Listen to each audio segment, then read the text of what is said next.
गणपती बाप्पा मोरया, मंगलमूर्ती मोरया. गणेश चतुर्थीनिमित्त सर्वांनाच खूप खूप हार्दिक शुभेच्छा. आज आपल्या सर्वांच्याच घरात गणपती बाप्पांचं आगमन होणार आहे.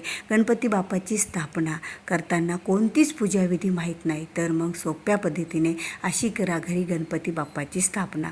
बऱ्याच वेळा असं होतं की आपल्याला पूजाविधी, कुठले मंत्र स्तोत्र काहीच माहीत नसतं आणि पूजा कशी करावी, गणपती बाप्पाची स्थापना कशी करावी हाही प्रश्न पडलेला असतो. पण मी आज तुम्हाला या व्हिडिओच्या माध्यमातून एवढी सोपी पद्धत सांगणार आहे की सहज कुणीही ही पद्धत म्हणजे एवढ्या सोप्या पद्धतीने आपल्या घरामध्ये गणपती स्थापना करू शकेल. ना कुठले मंत्र, ना कुठले स्तोत्र, साध्या सोप्या पद्धतीमध्ये ही गणपती बाप्पाची स्थापना आपल्या घरात करायची आहे.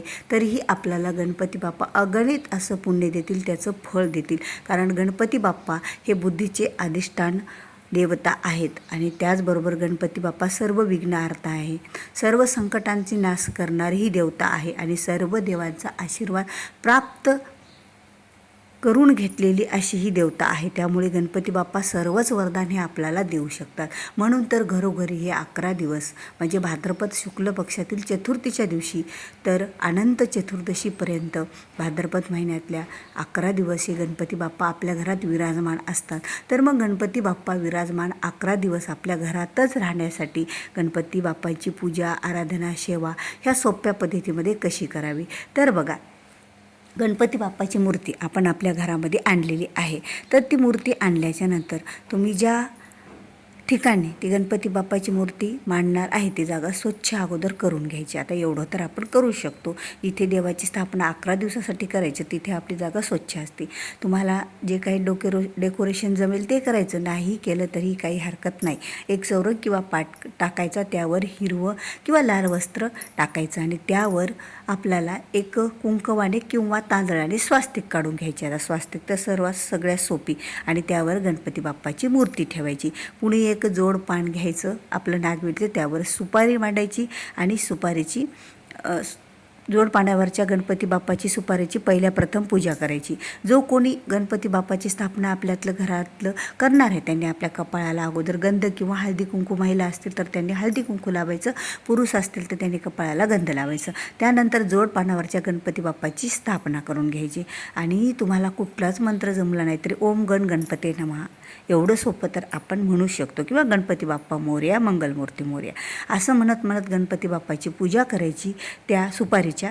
आणि त्यानंतर सुपारीची पूजा झाल्याच्या नंतर जे आपण जर कलश स्थापना करत असो घरामध्ये नेहमीच, तर कलश स्थापना एका गणपती बाप्पाच्या उजव्या साईडला करून घ्यायचा. जसं आपण नेहमीच कलश स्थापना करतो तसं तांदूळ ठेवायचे, तांदूळावर एक तांब्या ठेवायचा, तांब्याला धाका 5 कुठल्याही प्रकारचा धाका गुंडाळायचा, 8 ठिकाणी 4 ठिकाणी हळदीची बोटे आणि 4 ठिकाणी कुंकू असं लावून घ्यायचं. त्यावर नागवेलीचे पाणी किंवा आंब्याची डाळी ठेवायची. पाण्यामध्ये तुम्हाला सुपारी, पैसा टाकायचा, हळदी कुंकू, अक्षदा, एखादं फूल टाकायचं आणि त्यावर पाणी ठेवायचे, त्यावर तो नारळ ठेवायचा आणि नंतर एवढं झाल्याच्या नंतर त्या कलशाची पूजा करून घ्यायची. आता ह्या दोन्ही गोष्टी झाल्या की नंतर तुम्हाला गणपती बाप्पाची पूजा करायची. आता जे गणपती बाप्पा आणलेले आहेत आता ते तर कलरचे वगैरे असतील, त्यांना आपण अभिषेक घालू शकत नाहीत, म्हणून थोडंसं किंचित फुलाने पाणी त्यांच्यावर ओम गण गणपती नमः म्हणत त्यांच्या पायावर शिंपडायचं आणि त्यानंतर जे गणपती बाप्पांना गंध लावायचा. आता गंध आपण अष्टगंध लावायचा, त्यानंतर अक्षदा लावायच्या, त्यानंतर हळदी कुंकू अर्पण करायचं आणि ह्या सर्व क्रिया करताना ओम गण गणपती नमः किंवा गणपती बाप्पा मोरया, मंगलमूर्ती मोरया आणि तेवढं झाल्याच्या नंतर जे काही रुईचे वस्त्र केले असतील ते अर्पण करायचे आणि एक करदुडा बांधला जातो आणि ती बेंबीला एक सुपारी. म्हणजे काय करायचं, गणपती बाप्पा स्थापना केली, आता ती एक मूर्ती असते पण त्याच्यामध्ये देवत्व आणण्यासाठी त्यांच्या बेंबीला थोडीशी गूळ आणि गुळावर सुपारी चिटकून द्यायची आणि त्यांना करदुडा तिथे बांधून घ्यायचा आणि नंतर पूजा करून घ्यायची. आता ही पूजा झाल्याच्या नंतर त्यांच्या अंगावर एखादा कपडा टाकून घ्यायचा. म्हणजे आपल्या घरातलं ब्लाऊज पीस असेल, छोटा गणपती बाप्पांसाठी आणला असेल तुम्ही काही रुमाल वगैरे, तर ते टाकून घ्यायचं. म्हणजे गणपती बाप्पा आपल्या घरात स्थापन झाले. आता हे सर्व पूजा झाल्याच्या नंतर त्यांना धूप ओवाळायचा, म्हणजे आपल्या घरातली अगरबत्ती वाळून घ्यायची, त्यानंतर तुपाचा दिवा वळून घ्यायचा, जे काही मोदक, जे काही तुमच्याकडे प्रथा असतील ते पदार्थ केले असतील तेवढे. आणि तुम्ही मोदक तर गणपती बाप्पासाठी आपण आज करतच असतो, मग गणपती बाप्पासोबत जे मोदक केले ते मोदक समोर ठेवायचे आणि त्याला तुळशीपत्र पण घ्यायची नाही. ही एक चूक आपल्याला टाळायची आहे पूजेमध्ये. साध्या फुलांनी गणपती बाप्पाला त्या याच्या सभोवताली पाणी फिरवायचं 3 वेळा आणि नंतर 5 घास आपल्या हाताने अशी खाऊ घालायची.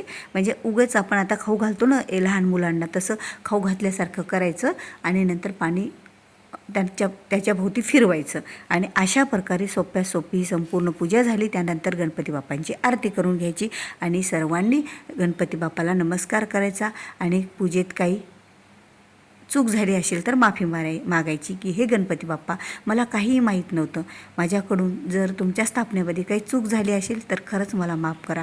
आणि माझ्या घरामध्ये 11 दिवस, म्हणजे तुम्ही गणपती बाप्पा 11 दिवसासाठी घरात ठेवता का? जितके दिवस तुमच्याकडे प्रथा असेल, गणपती बाप्पा कोणी 5 दिवसाचा मांडतो, कोणी 1 दिवसाचा मांडतो, कोणी 11 दिवसाचा मांडतो. जेवढे दिवस तुम्ही मांडलेले आहेत तेवढ्या दिवसाचं उच्चार करायचा की 11 दिवसासाठी मी गणपती बाप्पाची म्हणजे तुमची स्थापना माझ्या घरात करणार आहे. निर्विघ्नपणे माझ्याकडून तुम्ही ही माझी पूजा पार करून घ्या. आणि दररोजच मग गणपती बाप्पाला पूजा करायची. आपली हळदी कुंकू अक्षदा वस्त्र अर्पण करायचं आणि एक दुर्वाची जुडी अर्पण करायची. ही पण आवश्यकच आहे. दररोज 21 दुर्वांची जुडी गणपती बाप्पाला अर्पण करायची आणि मोदक अर्पण करायचं आणि एखादं लाल फुल अर्पण करायचं, बस. आणि दररोजची 1 वेळेला आरती करून घ्यायची. एवढी सोपी साधी पूजा गणपती बाप्पा आपल्या घरात स्थापना करायची आणि 11 दिवस पूजा करायची. आणि शेवटच्या दिवशी गणपती बाप्पा उठायच्या दिवशी तुमच्याकडे जी प्रथा असेल तशी करा, किंवा एखादी खिचडी किंवा मोदक काहीतरी गोडाचा नैवेद्य दाखवा आणि झाला आपला गणपती. उत्तरेकडे कलश हलवा आणि त्यानंतर गणपती बाप्पाला थोडं उत्तरेकडे हलवा आणि नंतर गणपती बाप्पाचं विसर्जन करा. अशी साधी सोपी पूजा आणि सेवा आपल्याला करायची आहे 11 दिवसासाठी गणपती बाप्पांची. आणि अशी सोप्या पद्धतीने गणपती बाप्पाची स्थापना आपल्या घरात करायची आहे. जर तुम्हाला माझा हा व्हिडिओ आवडला असेल तर व्हिडिओला लाईक करा, जास्तीत जास्त तुमच्या जवळच्या लोकांपर्यंत व्हिडिओ शेअर करा, कारण वेळ हा कमी आहे. व्हिडिओ अपलोड करायला मला उशीर झाला काही कारणामुळे, तर खरंच माफी असावी. आणि जर चॅनलवर नवीन असाल तर चॅनलला सबस्क्राईब करा, कारण अशीच नवीन नवीन माहितीपूर्ण व्हिडिओ तुमच्यापर्यंत अगोदर पोहोचतील. तर भेटूया पुन्हा अशाच एका नवीन माहितीपूर्ण व्हिडिओसोबत. गणपती बाप्पा मोरया, मंगलमूर्ती मोरया.